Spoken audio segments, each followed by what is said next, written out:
Hi guys, Chris here with Dream Big and Make It Happen. Hey, these last few years have been really eye-opening. Like when you put yourself out there publicly, boy, do you get attacked. And you really have to know who you can trust and who you can't. Who are the ones that are going to turn on you? Who are the ones that are, wolves in sheep's clothing? Who are the ones that have massive crimes in their background? That's an important thing too. I have an article by L. Ron Hubbard, and it goes over the main characteristics. There's 12 of them, 12 main characteristics of the antisocial personality. And they're very easy to spot. And when you start looking through your past and seeing, certain people that gave you a lot of problems, you might find a lot of these people with these characteristics in your past and in your background. And it's good to know that. Now, of course, you have to look at all the social personality characteristics because you don't only want to look at one side. But he goes over that. And there is a course on that I'm going to put a link down below if you want to go do the course and really, really understand the cause of suppression, who's likely suppressing you, and who to stay away from, and what to know about these people. That's more important. You can go down and do the course. But I'm going to go over the 12 characteristics of the antisocial personality so you know what they are. Hi guys, so basically I'm reading to you from an article regarding the cause of suppression, and there's a course online that you can go to and study, and it will really just educate you on the characteristics of the antisocial personality. This particular personality type is very specific, and they have very, very distinct 12 very distinct characteristics. Now, by way of explanation, anti means against, okay? Social means people and how they get along, and personality are the quirks or the attributes or qualities that a person has. So an antisocial personality will have these very specific characteristics. Number one, he speaks only in very broad generalities, basically statements that give no detail. They say, everybody thinks, everybody knows, and similar statements are in continual use, especially when spreading rumors. So here's one. This is very interesting. When our car was burned, and the antisocial personality that we knew, the narcissist, came to a friend of ours and said, word on the street is, or everybody in the village knows, that Chris and Pete burned their own car. So right there, as we go through the antisocial personality characteristics, you're going to see that just with that one statement, this person has outed themselves as an antisocial personality because everybody knows. And you're going to see some of the other characteristics in that statement as we go through.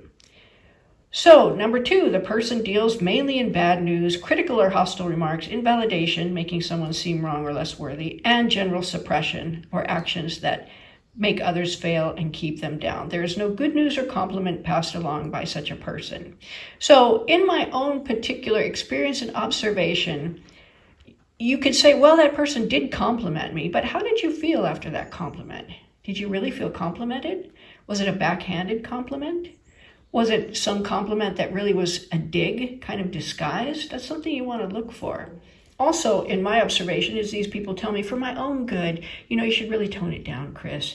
It's very off-putting if you say this or do this, and you really need to do this. And it's all designed to suppress, to hold you back, to keep you down. The third characteristic is the antisocial personality worsens the communication when he passes along a message or news. Good news is stopped, and only bad news, often added to, is passed along.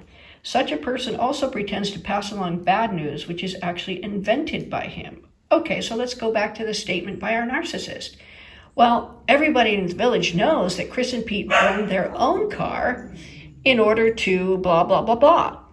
Well, okay, that's bad news that was invented by this person. It's obviously we did not burn our own car because we would not burn a 17,000 euro Fiat. And if we were going to burn our own car, if we were that stupid and evil and criminal and blame it on somebody, we would go buy a limping 1,000 euro Fiat and burn that. Number four, one of the saddest things about the antisocial personality is that he does not improve or get well as a result of treatment that he receives. Okay, another observation of my own is that if you try to correct this person, let's say they're just been vicious and nasty and covertly hostile and bringing you down all the time, and you tell them, look, I don't want to hear what other people are saying about me because it's not right. Meanwhile, this person has made up all of these things, and then that person continues to do it. Or you try to put in boundaries, and those boundaries mean nothing. Look, you can't talk to me that way, and then they continue to talk to you that way. That's my own personal observation. Number 5, this is a very good one. Surrounding such a personality, we find frightened or ill family members or friends who, when not actually made to become insane, are failing. Such people who have been frightened or made ill by the antisocial personality make trouble for others. So that's a very interesting point. When you look at our particular narcissist and the smear campaigns, well, who are involved in the smear campaigns? Who are picking up the smear campaigns and who are spreading them? It's never the narcissist. It's never the antisocial personality from what I've seen. They get others to do it. And who are these others? These others are the people that are around that person, listening to that person, and believing that person. And they haven't handled themselves or that person to get away and actually see reality for what it is. That is, again, my own personal observation. Number 6, the antisocial personality continually selects the wrong target or the cause of things for his anger. If a car's tire is flat from driving over nails, he curses the person traveling with him, the wrong source of trouble. If the radio next door is too loud, he kicks the cat. That's actually very easy to see. I've actually seen total meltdowns over some relatively benign and random thing that the person is now pointing to as the cause of all of their problems, when in fact, it really almost has nothing to do with it. Number 7, the antisocial personality cannot finish a project or action. He becomes surrounded with incomplete projects and things that were started and never finished. Number 8, many antisocial personalities will easily confess to the most alarming crimes, but they will have no sense of responsibility for them. Their actions have little or nothing to do with their own choices or decisions. Things just happen. So that's another thing. These people that have all these things happen, or something really bad happens to somebody as a result of their actions, they go, well, you did it, you this and you that. It's never, ever, ever going, I did that and I take responsibility and I'm going to make it right. Never, ever. And again, that's just my own observation. Number 9, the antisocial personality supports only destructive groups and attacks any constructive group or group working to help people. Absolutely. These are the people that attack churches, they attack religions, they attack various other organizations that are working to help people. Number 10, this type of personality approves only of destructive actions and fights against constructive or helpful actions or activities. The artist in particular is often attacked and suppressed by antisocial personality who see in his art something that must be destroyed, and as a friend try to do so behind his back. That's very, very interesting, and it's very important because many times it is covert, as I've seen people who give you advice. Well, maybe you shouldn't promote yourself so much on social media. And in fact, the smear campaign has been all about, well, Chris is too much out there. She's promoting herself too much. She's not humble. She needs to be more this. She needs to be more that.